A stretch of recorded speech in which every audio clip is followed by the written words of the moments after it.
instructions advised on diabetes, high blood pressure, strokes, menopause, AIDS, pregnancy, sex. Sex? Did you say sex? As prescribed, take your medication, exercise, and diet. On 88.5 Sufra FM, tell a friend, call your neighbor. Casualty 911 is on.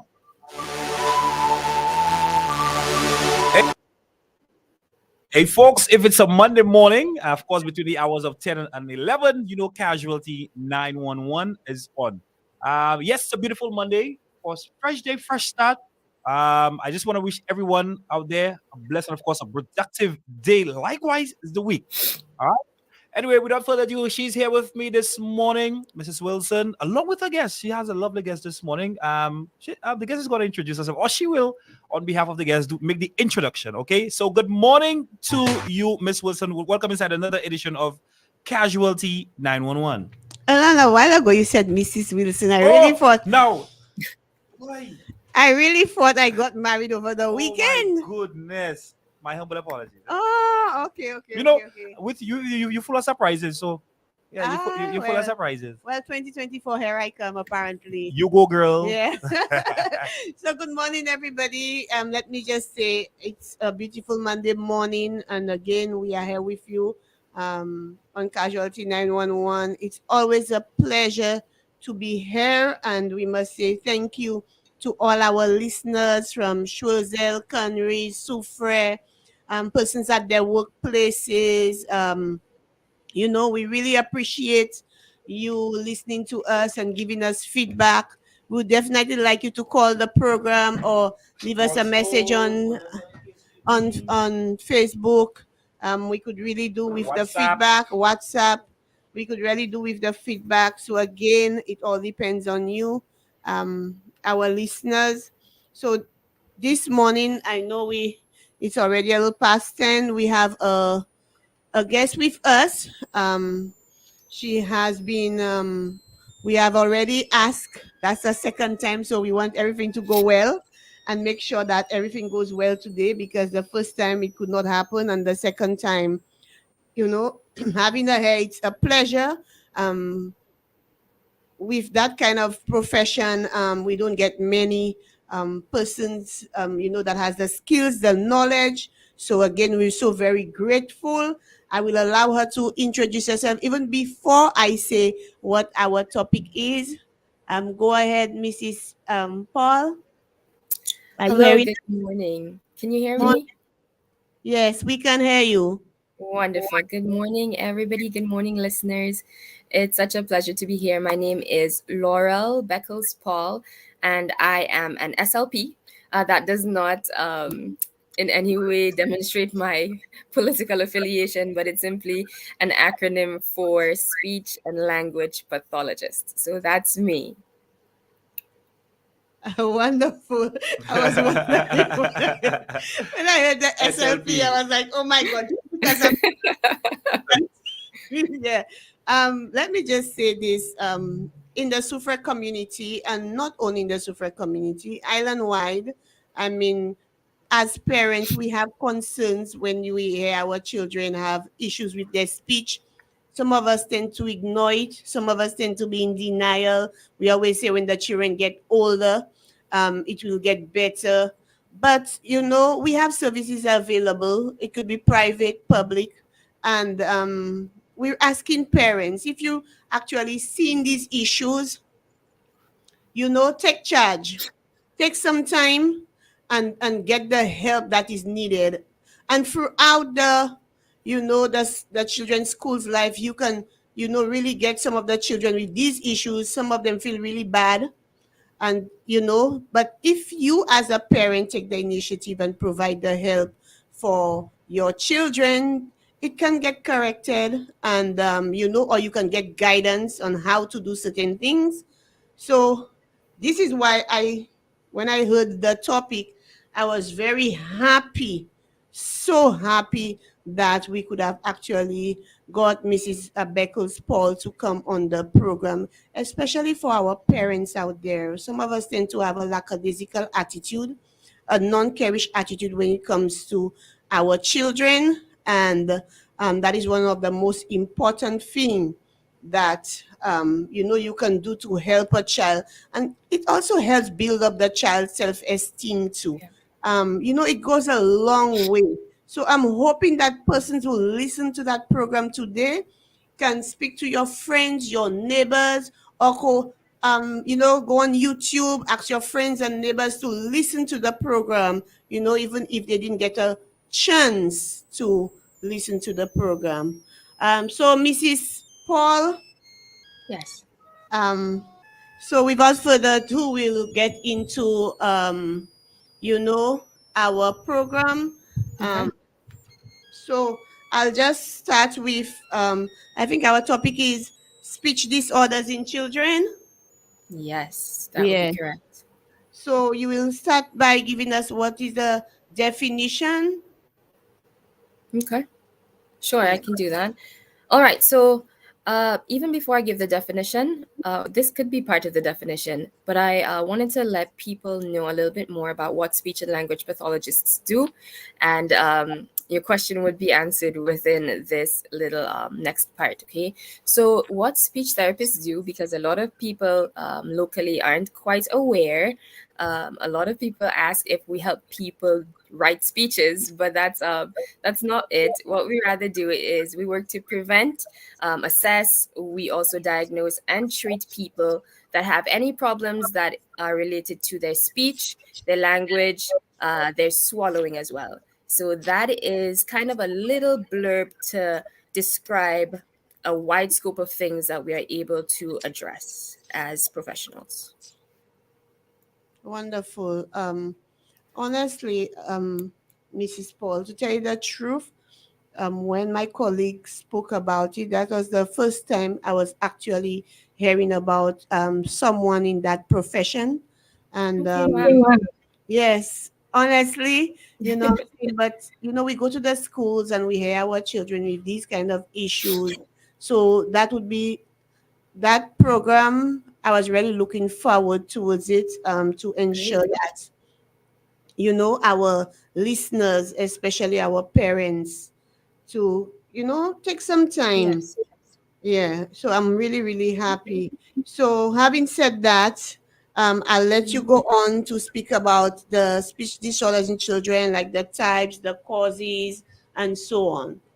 Sure thing. All Yeah. right, so there are a few different things that speech and language pathologists address with children with speech disorders. Let me go into the broad areas first, and then I'm going to narrow down some of the more common ones. Okay, so speech pathologists, we can treat speech disorders. So that has to do with how kids say their sounds, even some adults, but particularly kids today, how they say their sounds, how they put it together. We look at language disorders. So that looks at how words are used and understood, how we use words and how we are able to interpret them. We also look at fluency disorders in children. So that is most commonly known as stuttering. We look at social communication disorders, where you would find most of our kiddos that have autism, they have issues communicating socially. We look at cognitive communication disorders, mainly in adults. So things like reasoning, organizing and planning, problem solving, that sort of thing. And we also look at swallowing disorders in kids and adults. But let me get into the more common ones that we would see within our local population. Okay, so I mentioned before speech disorders, and speech disorders have to do with how sounds are produced, how we make our sounds, how we form our sounds. Okay, so if there is a problem with a child's oral structure, something going on with their mouth, for instance, if you have ever come across or heard of a child having a cleft lip or palate, where there is an occlusion, sorry, or there is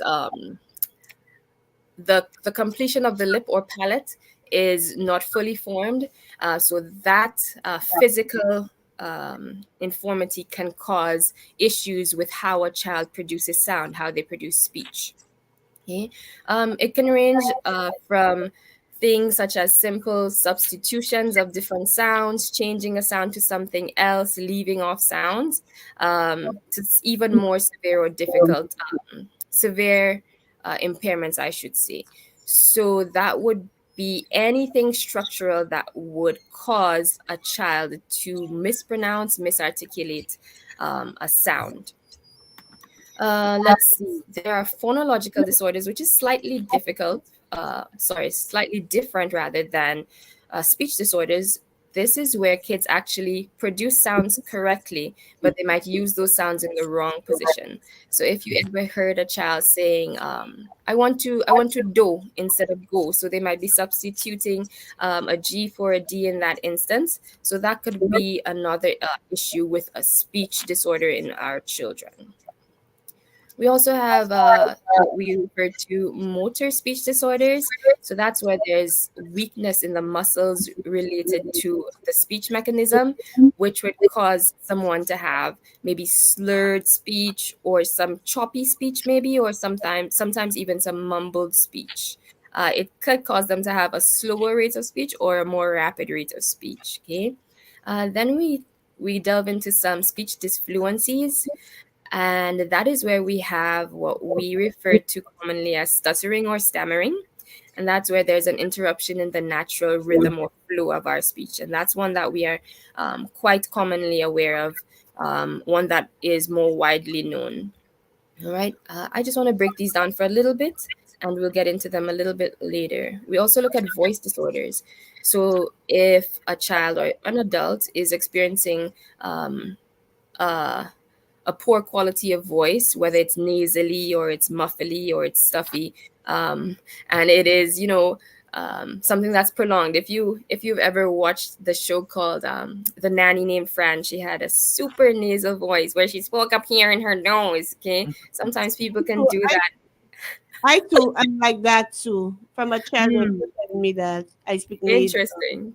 Yeah. Yes. So if you do have that as a prolonged quality of voice, and it is something that has caused you to maybe sound not like yourself or strange or make it difficult for somebody to understand you, we do treat voice disorders as well. And one of the lesser known ones, we call childhood apraxia of speech. This doesn't have to do with muscle weakness or paralysis, but it has to do with when the brain has problems planning the movements for speech. So that's one we see less commonly in children, but I have encountered it locally as well.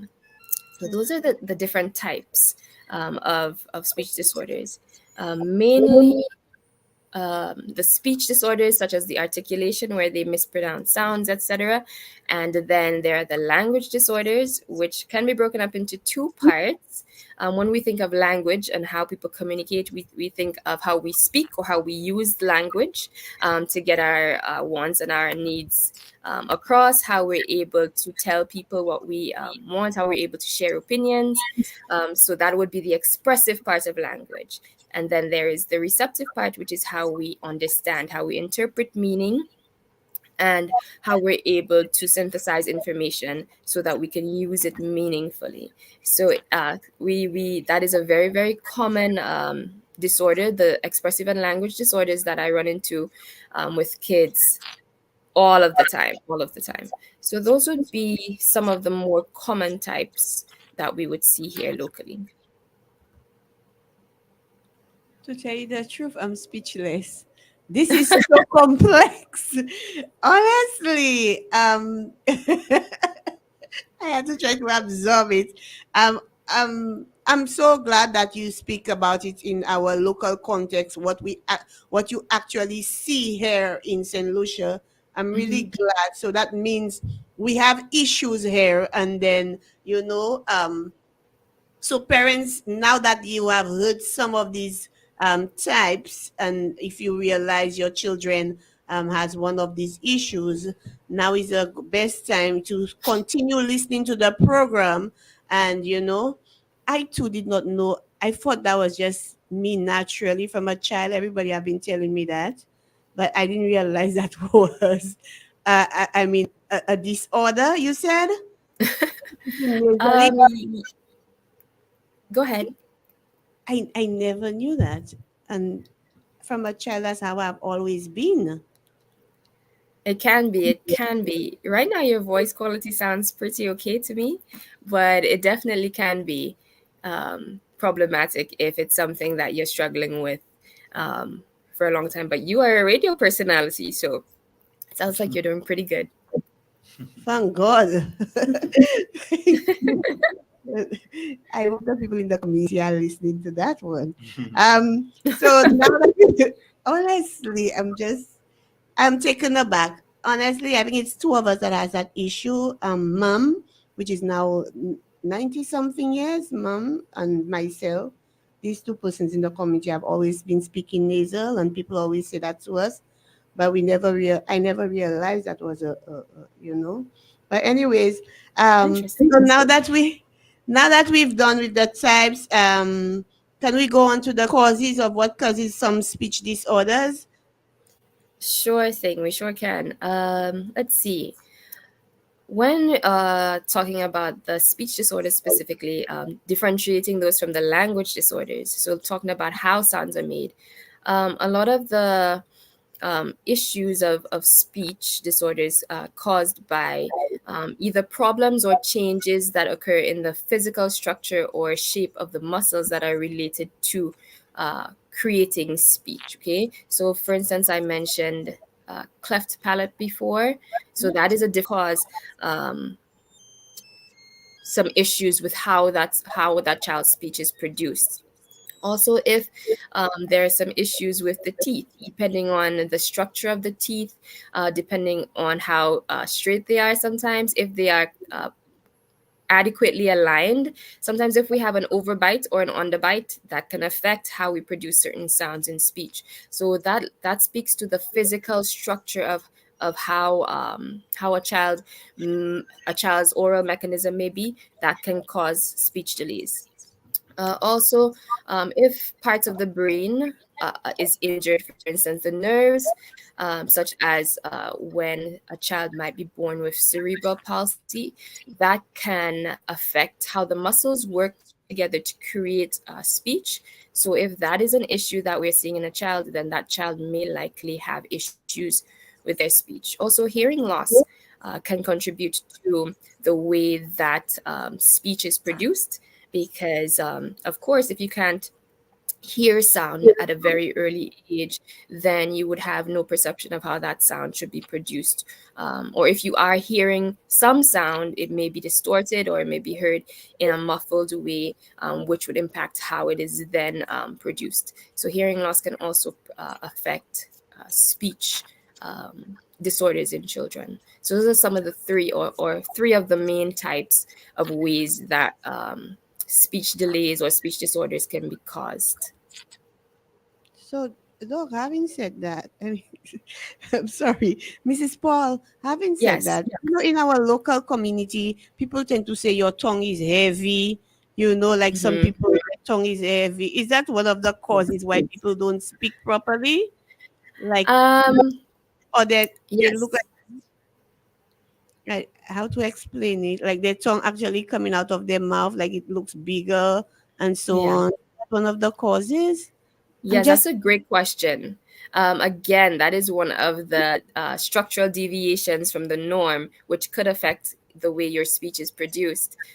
If we think about somebody that has a lisp, which is a really common one, where sometimes either the frenulum, which is the little fleshy tissue that's under the tongue, might be shortened, or whether that tongue seems to be larger and heavier, as we put it, it can cause a distortion, especially in the way that you might produce your S sound.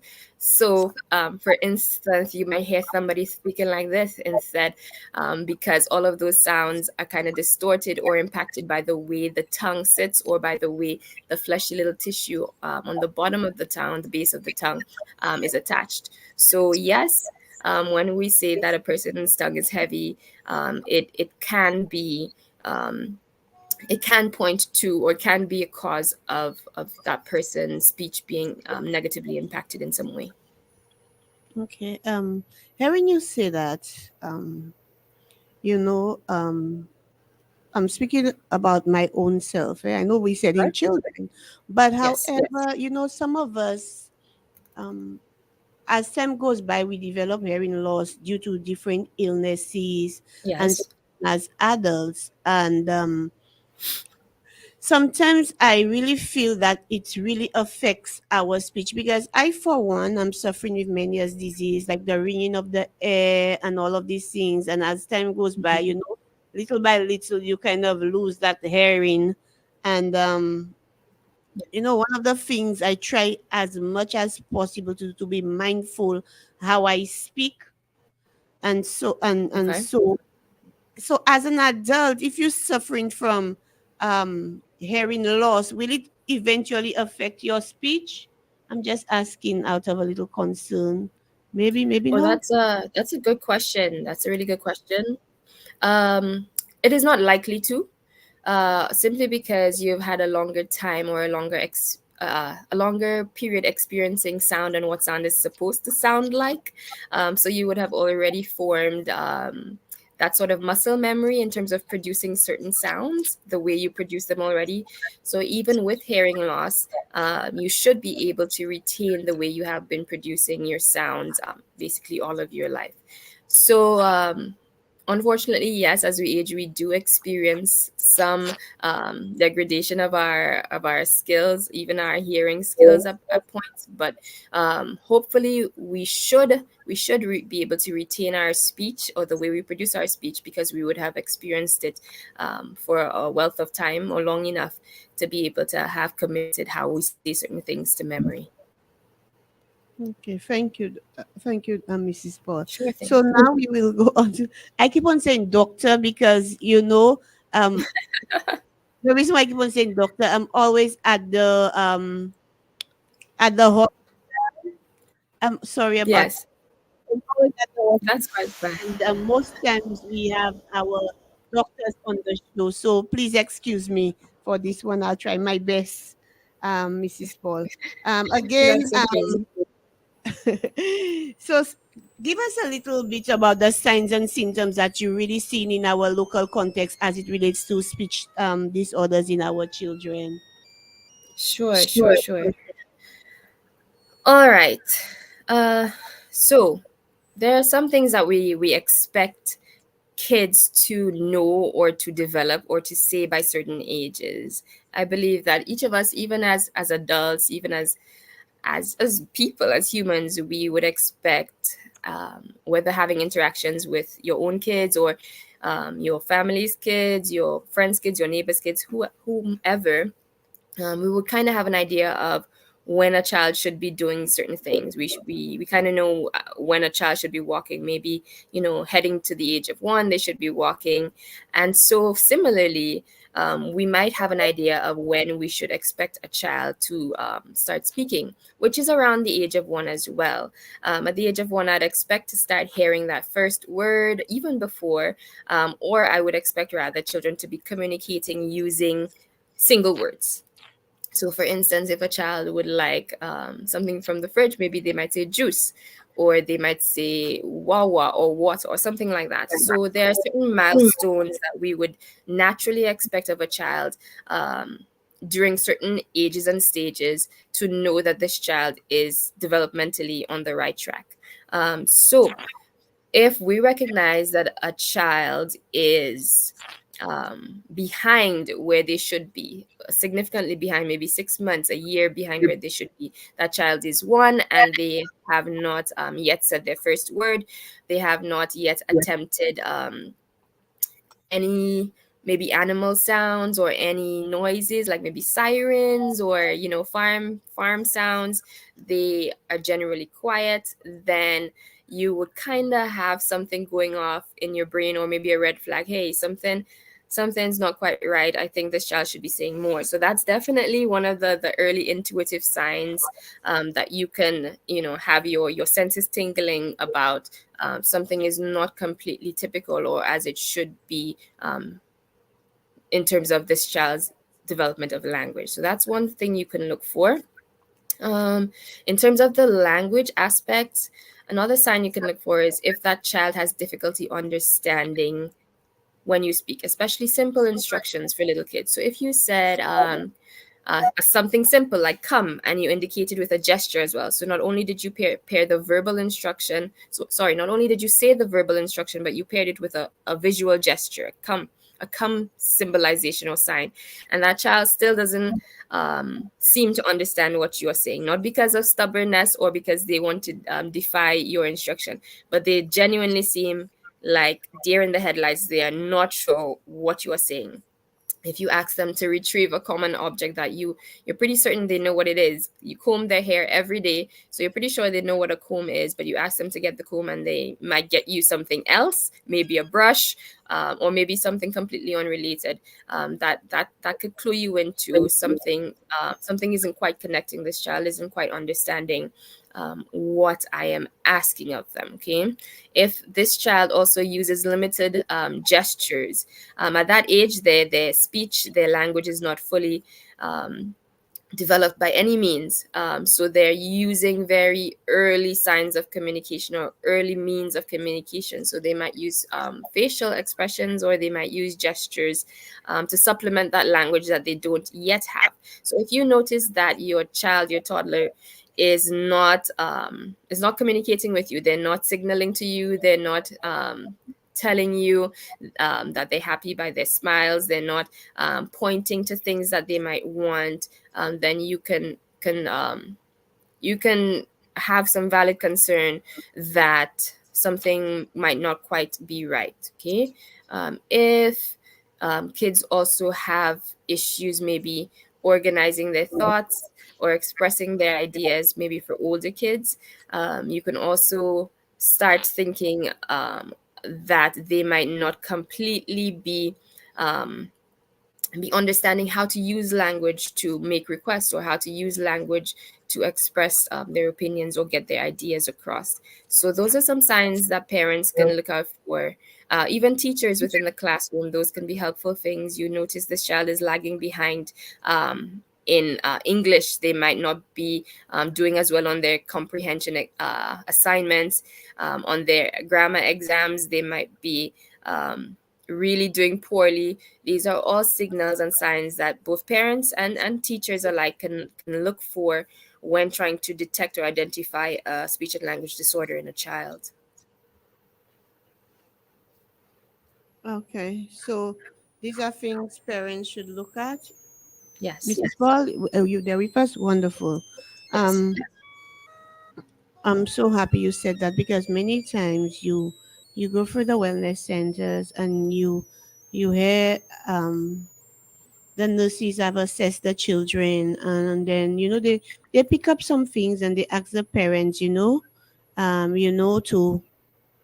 go Mhm. out there, or they guide the parents accordingly. And many of the parents are in denial sometimes.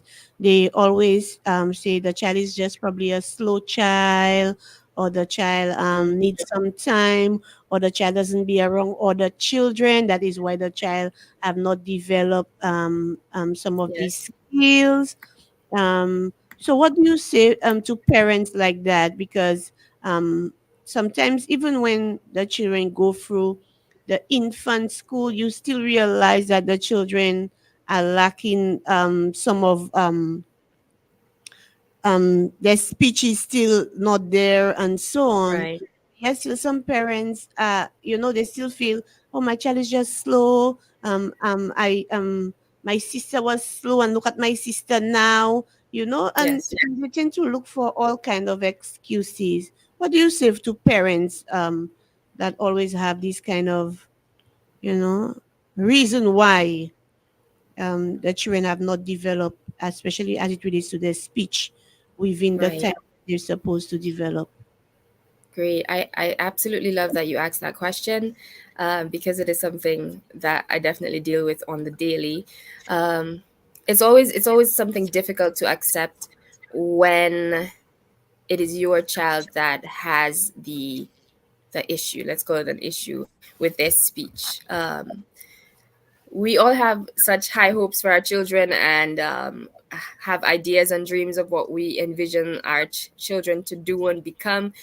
So sometimes when we recognize that something might be slightly awry or off with our children, whether it's a speech issue or something else, then sometimes that's a tough pill to swallow. So a lot of our parents tend to go into defense mode when it comes to things like that. And unfortunately, that defense mode does not serve our child, your child, in any way. In fact, it only hinders the intervention that could be going on. The time necessary intervention that could be going on when the parent is still trying to sort through their feelings of denial and avoidance.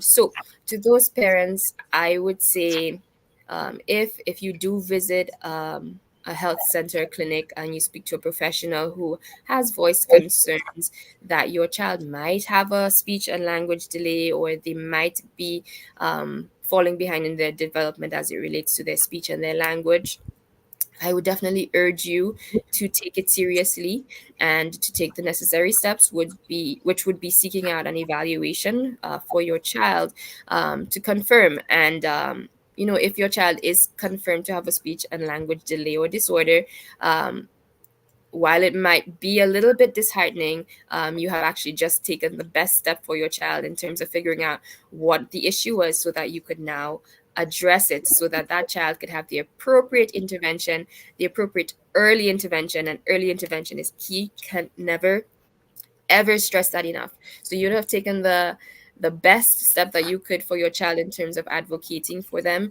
and getting them the help that they would need to remedy or to address the speech or language disorder that they would have been diagnosed with. The longer parents stay away in terms of their denial, the longer they sit on that denial, the longer they say, my child is slow, the auntie was slow, and then the auntie grew out of it. That's the longer you gamble with that child's speech and language development, because there's no way to guarantee that because auntie might have overcome it, that your child would go the exact path that auntie did. So early intervention, getting to know if there's an issue, and then if there is, seeking therapy or intervention for it, that would be the best case scenario and the best thing you could do for your child, to ensure that that child has the therapy or the intervention that they need to help them overcome or remedy or address that speech and language disorder, You're breaking up, Mrs. Paul. which gives them the best chance of success in terms of. Mrs. Paul, you're breaking up. Oh, I'm still here. Are you able to hear me now? Okay, Mrs. Paul, somebody's asking you. Can Hello? substance abuse or general behavioral by the parents adversely affect the development of a child? Can you hear me? Did you hear me? Please say again. Can substance abuse or general behavioral by the parents adversely affect the development of a child? As it relates to speech. So great question. Substance abuse can definitely affect the development of a child's speech and language. That would be a child in utero during pregnancy. Um, if a mom is taking illicit substances, or using drugs during pregnancy, a child can be born with FAS, or fetal alcohol syndrome, which can affect the development of that child, the physical development, which then can affect also the way that a child is able to develop and produce their speech. So, yes, it can definitely impact that child's development of their speech and language. In terms of a child who already exists, hello? Yeah, we're listening. Can you hear me? Yes, we can. Okay, great. In terms of a behavioral stance, if a if a parent uh, maybe continuously demonstrates behavior that is deviant, or that is rather chastising towards a child for whatever reason, that can sometimes impact a child's speech and language development. For instance, the case of maybe a child that might be neglected, or a child that is continuously put down or berated by a parent for whatever reason, whether it's the parent's own issues or something the parent deemed that the child has done. And, in this culture, we love to tell a child, be quiet, shut up, sit down, speak when you're spoken to, that kind of a thing.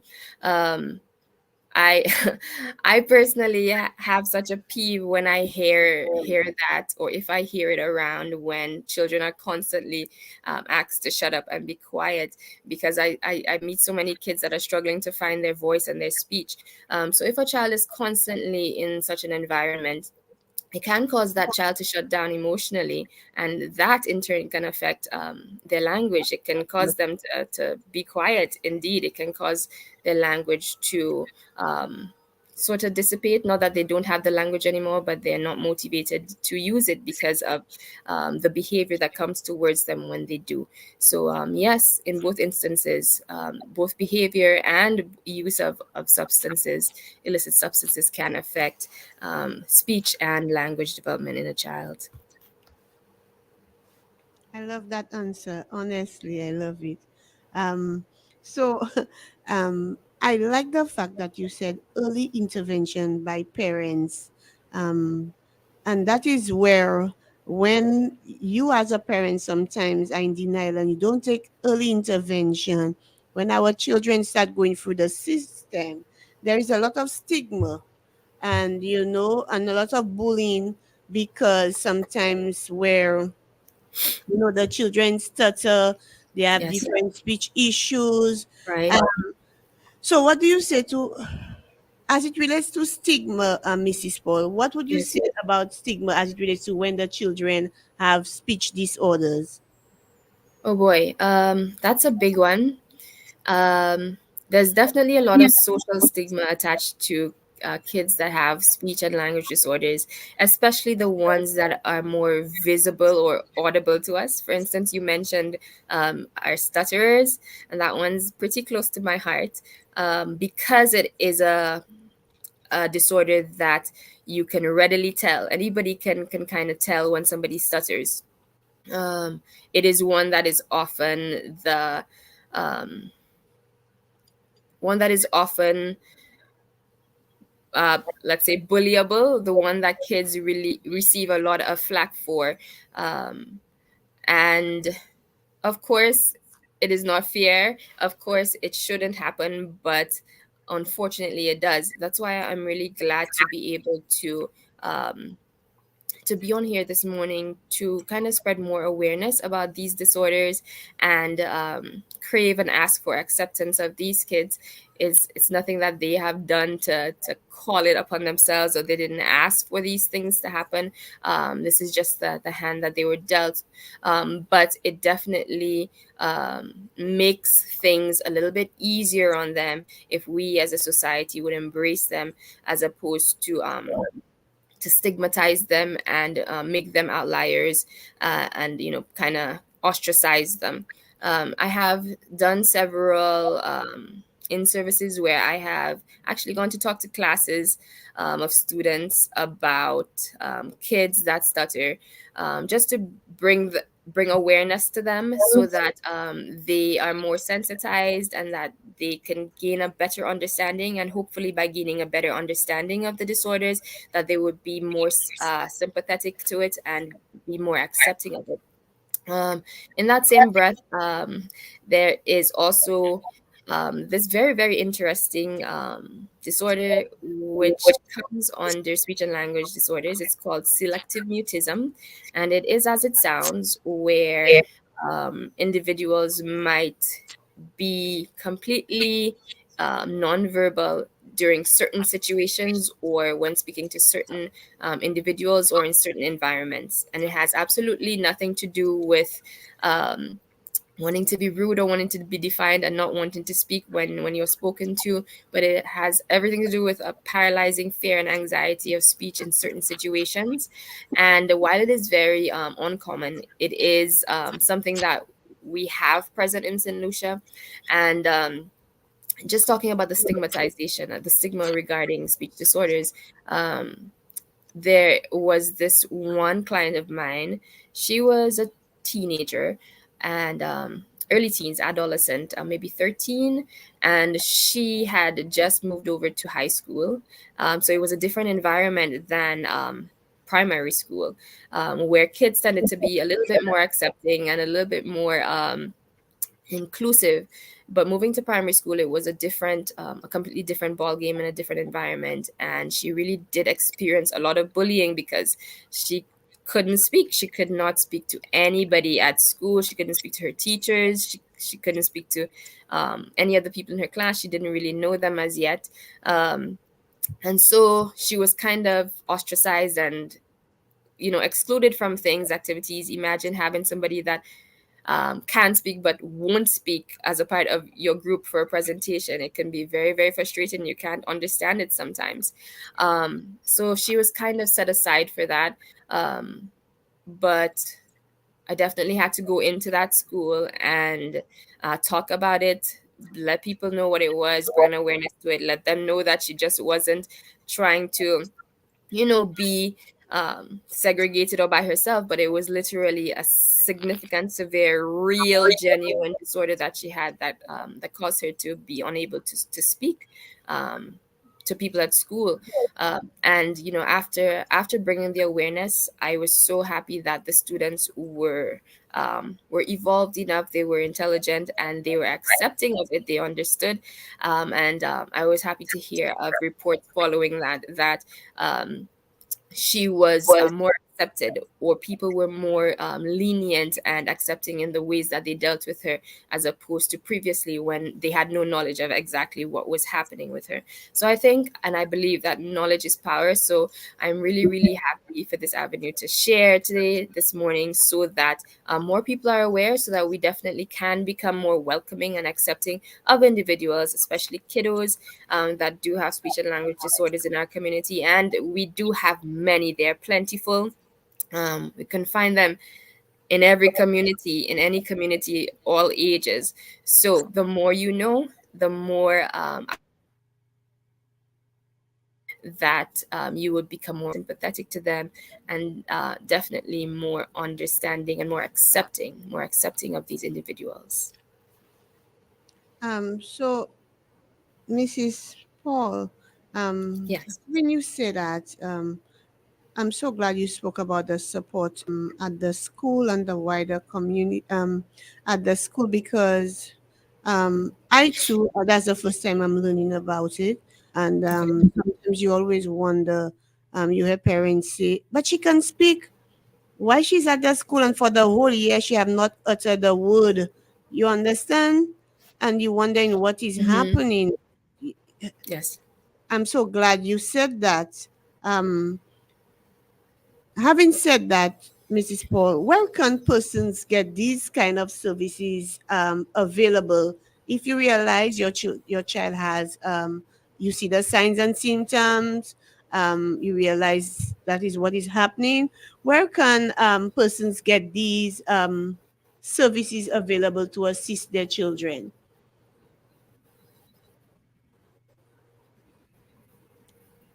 Have we All lost right. you? So currently, no, I'm here. Okay, okay. Are you able to hear me? Yes, yes. Okay. So currently, I am the only practicing speech and language pathologist in St. Lucia. Great. Um, However, there is a body, the Child Development and Guidance Center. They are located in Leclerc, and they do have speech and language services from therapists that come in from abroad to work with them on a periodical basis. So they see kids ages 0 or 1 to 5. So if you have concerns regarding your child's speech and language, or your child that is between those ages, then we definitely have a body in St. Lucia that caters specifically to that age group. All right. Outside of that, I am.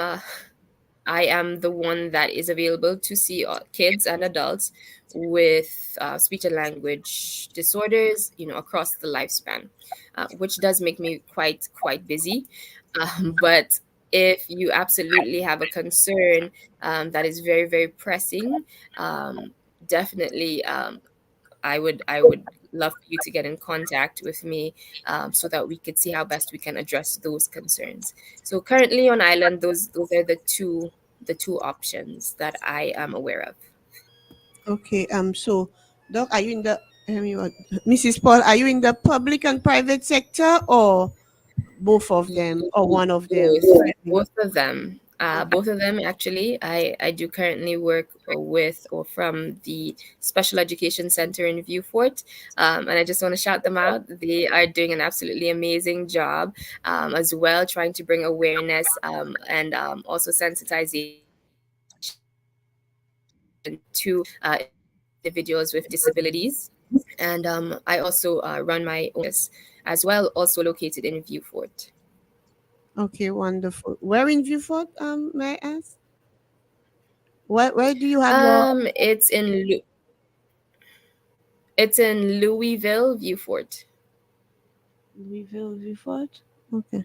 Um, Mm-hmm. okay. Um, Having said that, many of us did not know. Like you said, I knew of the center in Leclerc, but I honestly did not know that you were the only speech pathologist in um, St. Lucia. Normally, when I come across children, I normally, you know, during that time at the wellness center and parents are concerned, the place in Leclerc, that's one of the areas Yes. that I normally recommend. That is why I ask, do you have a private practice, and also if you work in the public service? Because sometimes even if persons work in the public service, the workload can be overwhelming, and the time frame in which you have to work in the public service is limited, and also parent schedule sometimes does not allow them to reach out to you whilst you're within the time frame of public service. So that is why I ask about the private practice, for parents that really need that time, to go out there to assist their children. I know our public service system can be overwhelming. So that is why I'm Mm-hmm. asking for parents out there. So, having said that, we're almost to the end of our time. Do you have anything that you'd like to say out there to our listeners? Sure, I would. After hearing that I'm the only one, I would love to appeal to anyone that might have the slightest interest in studying speech and language pathology. There is a great, great market in St. Lucia. Not only a great market, but a humongous need for the service. Every day, the numbers of kiddos that need speech and language therapy are increasing, even locally. And we definitely need more persons in the profession to be able to meet the demand of that need. So, if anything I've said today has spiked an interest in the field, or if anything that I've said today has propelled you to want to go do some research into the field, see if it's something that you might enjoy doing, then please do, because we definitely need more speech and language pathologists locally, not even locally, in the region as well. So if it's something that you might have a slight interest in, even the slightest interest, I would definitely encourage you to do that. And more importantly, what I would love to say to listeners is that I just want to encourage us all to um, become a little bit more sensitive to our kids, even our adults, to individuals that have special needs, even individuals that have speech and language disorders. Speech is an amazing thing, something that we do not think of because it comes so naturally to most of us. It's muscle memory. it's something that we don't have to think of. It's special, second nature. So to us, speaking is something almost we take for granted, but for a lot of our friends, it is something that can be very tedious, arduous, a cause of frustration, a place that leaves them feeling sometimes depressed because they're unable to communicate their needs, sometimes frustrated because they're unable to gain meaningful experiences from communication. So let us not take our communication for granted, and let us try to place ourselves into the shoes of those who have difficulty with communication, those who have difficulty with speech and language disorders, and be a little bit more empathetic to them. Let us try to be a little bit more understanding to them, and in that way, I think we all would gain a bigger acceptance of such individuals, understand their value, and seek to help them or provide an environment that is safe for them to be able to communicate to the best of their abilities.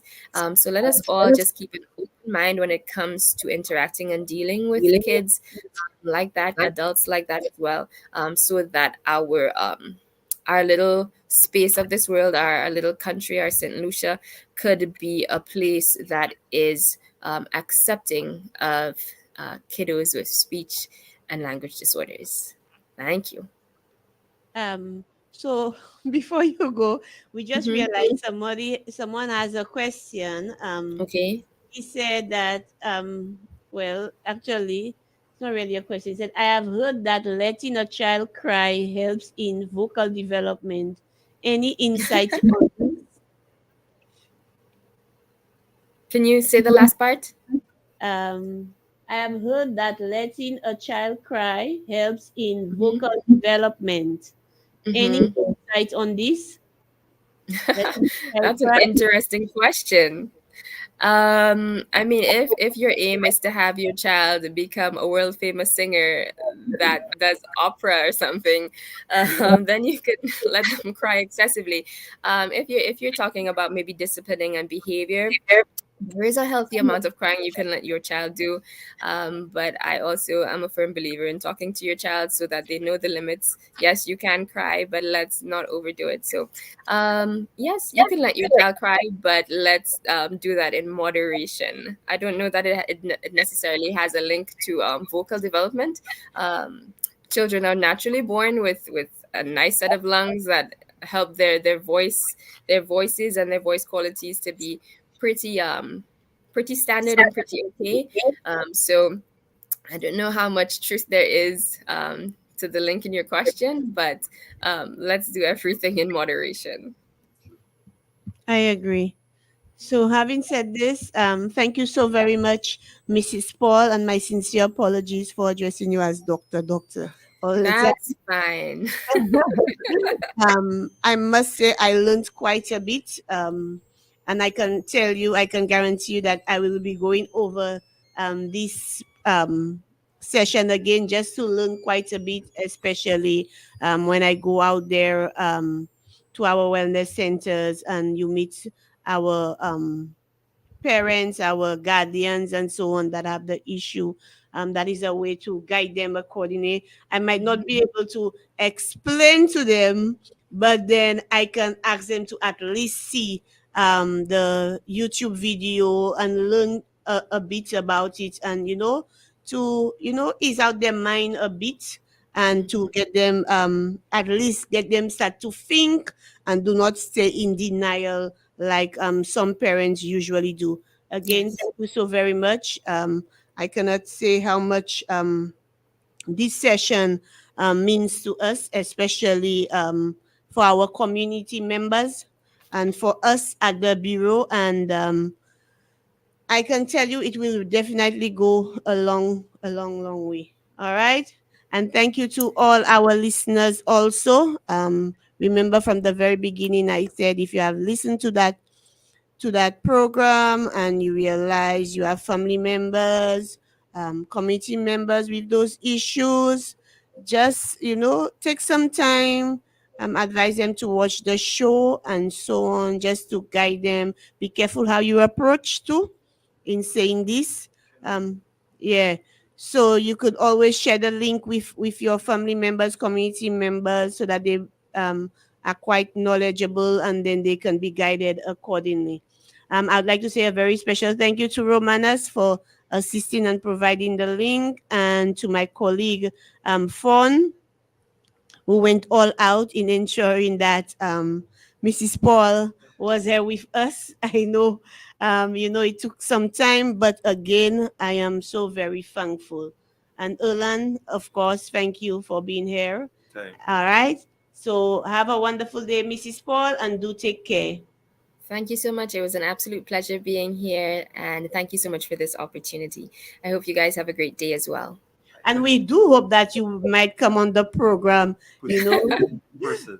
yeah, in person, or maybe later on this year, because this information, and that's not something we commonly hear about, and we want to continue creating awareness And in our community. I'll be honest, in our community, we have a lot of parents who are battling that, especially when the child reaches a particular age and they can't talk. No speech is They coming can out. So handle. Yeah, parents are actually, like, but what happened to my child? What happened to my child? yeah. You wait at the school, you wait on the street, and they always believe, like, the child, boy, or even the jokes. Other parents give parents jokes like, "Hey, last issue ye issue pa pale," or the child, Mm, yeah. yeah, yeah. Yeah, well, it would definitely be a pleasure if I am invited back to speak. I'd be happy to do so. It definitely was a pleasure this morning. All right. Thank you. Thank you. Do take Bye. care. Bye bye.